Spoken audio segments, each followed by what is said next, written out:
Lo presentamos en el segmento anterior, Gustavo Gorriti, director de IDL Reporteros con nosotros. Gustavo, bienvenido al programa. Muy buenas noches. Buenas noches, Jaime. ¿Cómo estás? Bueno, estamos viviendo un escenario feo, un escenario enrarecido con estas solicitudes de nulidades de Fuerza Popular que, si bien son legales, son inéditas, reconocido por el propio presidente del jurado. Marchas diarias, abusivas en la casa del presidente del jurado, ahora también en la casa del jefe de la OMPE, con campañas de odio como esta Chapa tu caviar, pidiendo ir a casas de periodistas como tú, como yo, por ejemplo, artistas políticos. ¿Quién o quiénes para ti están detrás de estas corrientes de pensamiento persecutorio macartista? ¿Y cuál es su afán en este contexto que estamos viviendo tan delicado? Ya varios de los autores más inmediatos han sido identificados en la cuestión de Chapa tu caviar y han sido ya denunciados ante la Fiscalía y van a tener seguramente que responder a las investigaciones que se hagan ahí, que a su turno deberán llegar a los que han organizado esto. Tenemos una información básica incluso sobre quién ha organizado y todo ello, pero naturalmente va a tener que ser probado y corroborado, y ya está en el ámbito fiscal, que es donde debe transcurrir. Sin embargo, creo que hay cosas que son muy claras. Esta campaña, sobre todo la parte más virulenta que ha tenido a partir de la segunda vuelta, ha sido tomada por la ultraderecha más radical, con la total aquiescencia, por supuesto, de la candidata Keiko Fujimori, pero la ha tomado y se ha hecho un plan en el que ha habido inversiones muy altas, intensas, movilizaciones de verdaderos escuadrones de abogados, empresarios y todo esto para llevar a hacer las marchas, compartir inteligencia, hacer una gran presión, utilizar la presencia mediática que tienen, que básicamente han logrado, con las diferencias, por supuesto, que hay entre medios que están a favor de ellos, pero no llegan a lo ilegal, y otros como Willax, que ya se han presentado como abiertamente golpistas. Detrás de esto hay el deseo, obviamente, la intención, la planificación, no muy inteligente, pero planificación al fin y al cabo, de hacer abortar este proceso electoral y llevar al poder el próximo 28 de julio a Jorge Montoya, el congresista, a quien ya dan como una suerte de presidente del Congreso. Espero que no sea necesariamente eso. Y con ello, si ello se concretara, veo casi imposible que se concrete, si ello se concretara, entonces la usurpación, el golpe de los viejos ledianos de noviembre del año pasado, finalmente tendría éxito. Y quien era uno de los consejeros fundamentales de Merino en los momentos en que se pedía la mayor represión contra la gente, que era Montoya, entonces esa persona estaría encaramada en la presidencia, y por supuesto eso significaría de que la extrema derecha, y no la extrema derecha, llega al poder. Y mientras tanto se están haciendo una serie de invocaciones que son claras y abiertamente conspiraciones para la sedición. Y en algunos casos directas incitaciones a hacer un golpe de Estado, como ayer la de este individuo en Willax, que llamó a la gente a ir y tomar Palacio y sacar al presidente Sagasti en pijama. Exacto. Recordándose una forma del golpe con el que se sacó al presidente Belaúnde. A Belaúnde, exactamente. 79. Ahora, pero esto, que si bien es cierto es preocupante, es inconstitucional, parece venir desde lo lumpen, ciertamente. ¿Cómo es posible poder evitarlo? ¿Cómo rescatamos el centro político? ¿Cómo rescata la sociedad peruana el centro político? Y finalmente, sea cual sea el resultado, para empezar a admitirlo. Y en segundo lugar, cómo hacer frente a esta campaña que, es cierto, está buscando desde diferentes... Incluso hay el mal uso de los símbolos de las instituciones castrenses a cada momento. Tiene que salir el MINDEF a desmentirlos, porque hablan también del cuco del golpe de Estado. Hay margen para poder colocar fuera del marco democrático, sacarlos de seguir contaminando los teléfonos de la gente, esta clase de mensajes antidemocráticos o no? Bueno, hay varias de las cosas que se han hecho son claras y abiertamente delitos. Y como tales deben considerarse. Sí, teniendo presente de que, por ejemplo, incitar a ocupar Palacio de Gobierno es un delito. Incitar a buscar a la gente en sus casas para acosarlos, para atacarlos y eventualmente presionarlos, según dicen, a salir del país, lo que es un paso anterior a la violencia. Utilizar la mentira en forma sistemática, construir verdaderos edificios de mentiras, una basada en la siguiente, y cuando se desmienten las anteriores, entra todo un grupo de mentiras nuevas como para poderlas utilizar. Ese uso de la mentira y el llevar eventualmente a que figuras políticas que ya están en el Congreso y otras personas que han estado ahí y que ahora han unido sus patéticos destinos a la ultraderecha, hagan llamados que definitivamente van en contra de la ley. Ya hay varios comentaristas, incluso algunos que estuvieron claramente a favor de Keiko Fujimori en la segunda vuelta, que lo han dicho muy claramente: se está incitando a la sedición. Incluso una abogada que iba inicialmente a ser candidata a la vicepresidencia con López Aliaga, el duche de la ultraderecha aquí, sacó un largo Twitter donde decía que se trataba de que esto finalmente era una acción destinada a abortar el proceso electoral, a provocar un golpe de Estado, a desconocer todas las leyes, atropellarlas en el proceso, y de esa manera, desconociendo por completo la voluntad popular, desconociendo por completo la legalidad vigente, incluso la propia Constitución que dicen defender, buscar de que se anule la elección. Ahora ya la cuenta final de la OMP se ha dado. Es cierto de que queda un número de actas por ser de impugnaciones, por ser examinadas todavía. Hasta donde he podido ver, la aritmética sencillamente ya no da lo suficiente como para poder cambiar los números, de manera de que a menos de que logren una fractura de todo este proceso, cosa que espero, pese a la increíble debilidad que ha mostrado el gobierno, por ejemplo, al permitir la persecución y el acoso al presidente del Jurado Nacional de Elecciones, una cosa que no tiene verdaderamente precedentes. Pese a eso, yo creo de que este proceso va a terminar. Básicamente ya la cuenta está dada. No creo de que vaya a haber ninguna circunstancia en la cuenta de votos que vaya a cambiar el resultado. Que de paso se parece bastante al 2016, a la separación que hubo con Kuczynski en el 2016, y no está tan lejano de lo del 2011, y de que ya nos pongamos en la ciudadanía en la posición de saber de que la elección terminó, de que hay un nuevo presidente electo, de que como ciudadanos debemos prepararnos a ser parte vigilante de todas las cosas que se hagan en el nuevo gobierno, y fundamentalmente estar atentos y alertas para defender la democracia y los derechos básicos. Yo creo de que está muy claro que hay una cosa.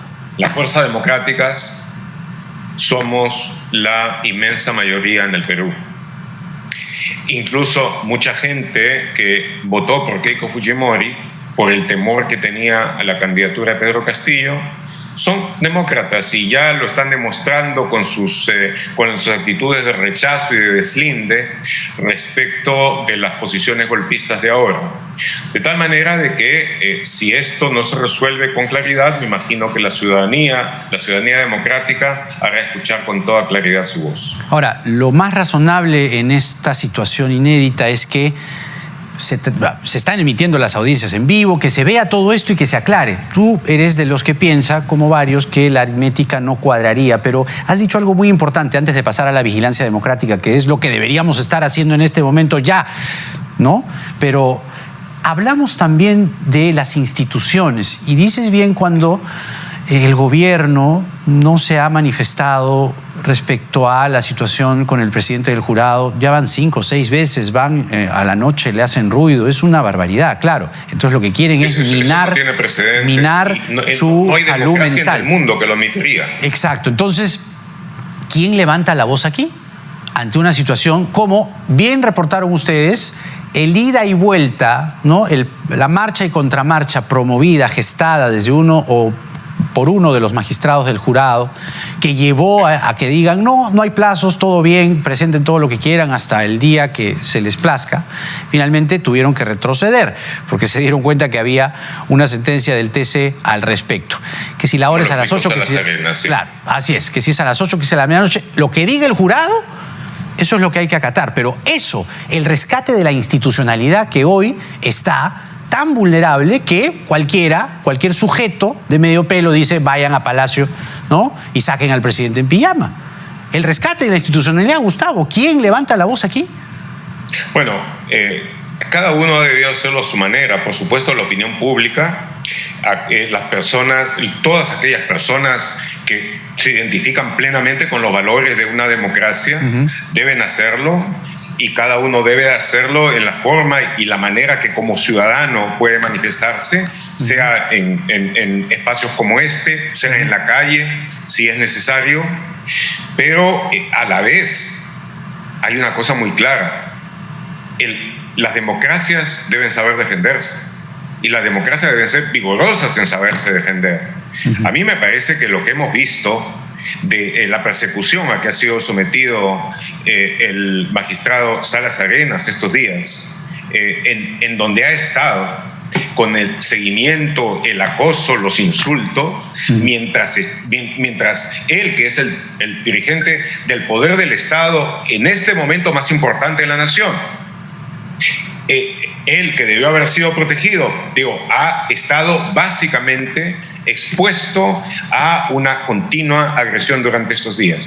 Otros igual, pero no en la misma forma, no con la misma intensidad. Uno de los deberes, por supuesto, de este gobierno, que no los ha sabido cumplir, hubiera sido darle la seguridad que necesitaba el presidente del jurado, el director, quien encabeza el Jurado Nacional de Elecciones, para poder llevar con tranquilidad su importantísimo trabajo en la circunstancia actual. Claro. Ahora, dentro del propio jurado, no creo de que las cosas vayan a ser realmente del todo armónicas, porque ahí ha habido una confrontación y seguramente es una confrontación que no ha terminado necesariamente con el representante de la Fiscalía, Arce Córdoba, que es muy probable de que se manifieste en una forma que concuerda con sus antecedentes, y que sea en contra de lo que la mayoría del Jurado Nacional de Elecciones está haciendo. No me sorprendería en absoluto. Arce Córdoba ha estado vinculado con el caso de los Cuellos Blancos, va a ser ahora, dentro de poco, va a tener que definir su destino funcional con la Junta Nacional de Justicia. Entonces, que tampoco ha dicho mucho, que tampoco ha hablado la Junta Nacional de Justicia, no he escuchado. ¿Tú has escuchado algo respecto a la Junta? No, tampoco. O sea, las instituciones tampoco están un poco mudas también, ¿no? O sea, ha habido mudez. Ha habido una especie de recogerse en sí mismos y ha habido miedo, y seamos claros, ha habido miedo porque ha habido un nivel de matonería verbal, de agresividad en las redes, mentiras sostenidas, agresividad en las calles, que verdaderamente daba la impresión de que mucha gente, de quienes se pudiera esperar un cierto grado de razonabilidad y de comportamiento civilizado, sencillamente se habían dejado llevar por los peores instintos de la turba. De manera de que, pues sí, ahora frente a eso lo que corresponde es responder con claridad, con serenidad, pero a la vez con suma energía. Y que se entienda una cosa: esto no es para abonar el triunfo de un determinado candidato, es para sostener la vigencia, la salud y la permanencia de la democracia. Lo puedo decir yo con toda claridad. Yo no voté por Castillo, por supuesto que tampoco voté por Keiko Fujimori. Dije que iba a viciar mi voto y lo vicié por tener reservas claras y por entender de que la posición fundamental que debe tener la sociedad civil es la de una vigilancia firme y constante en la defensa de la democracia, pero también en una actitud de enfrentamiento a aquellas fuerzas que intentan socavar y destruir la democracia. He visto de que el virtual presidente electo, Pedro Castillo, ha declarado ahora su decisión, por lo poco que pude escuchar, de respetar plenamente la democracia y las leyes, y eso me parece que es un muy buen comienzo y que debe llevar a que la mayor parte de las fuerzas políticas, incluso aquellas que se plantean la premisa de que van a ser opositoras, ya se unan para llevar a cabo una transición clara, regular y normal. Muy bien, Gustavo, como siempre un gusto poder haberte escuchado y vamos finalmente a esperar que esto se termine. Ahora, estábamos revisando algunos datos, todavía estamos dentro de los márgenes. Mira, el 2016, la segunda vuelta fue el 5 de junio y se proclamó al ganador el 28 de junio, estamos 15, o sea que todavía está dentro del rango. El 2011 igual fue el 5 de junio y la proclamación fue el 23 de junio. Todavía, digamos, hay esperanza de que estemos dentro de los marcos regulares. Lo que pasa es que la OMPE realizó un recuento particularmente rápido y eficaz en esta ocasión, mucho más que en las elecciones precedentes. Ahora, en contrapartida, tenemos un verdadero alud, una avalancha de todo tipo de pedidos de revisión, de impugnación y de leguleyadas, y se está examinando todo tipo de cosas, pero yo me imagino y espero que con claridad y con energía el Jurado Nacional de Elecciones, que es la única entidad que está en condiciones de pronunciarse sobre esto y cuyas decisiones finales son inapelables, proceda a llevar esto adelante cuanto antes y también a proclamar al presidente electo y que se proceda de una vez con la transición de gobierno. Espero que se haga eso y creo que lo que va a suceder es de que todas las instituciones vitales de la nación se van a aunar a ese propósito, van a buscar de que haya una transición fluida en la medida de lo posible, exenta de conflictos, a diferencia de lo que ha pasado hasta hoy, que alguna de la gente honesta que se ha dejado llevar por las pasiones ahora pueda estar más tranquila, respirar y saber de que ese momento ya pasó, y que para aquellos que insistan en lo suyo, pues que el Estado esté vigilante y dispuesto a aplicar la ley con la calma necesaria, pero también con toda la energía que haya menester. Gustavo Gorriti, director de IDL Reporteros, con nosotros. Muchas gracias, Gustavo. Ha sido un gusto. Que tengas muy buenas noches. La vigilancia democrática es algo fundamental y será algo fundamental en los 5 años que vienen. Vamos a la pausa y regresamos con el presidente de la Sociedad Nacional de Industria, el señor Ricardo Márquez. Vamos a escuchar la voz de los empresarios, la voz de quienes promueven la industria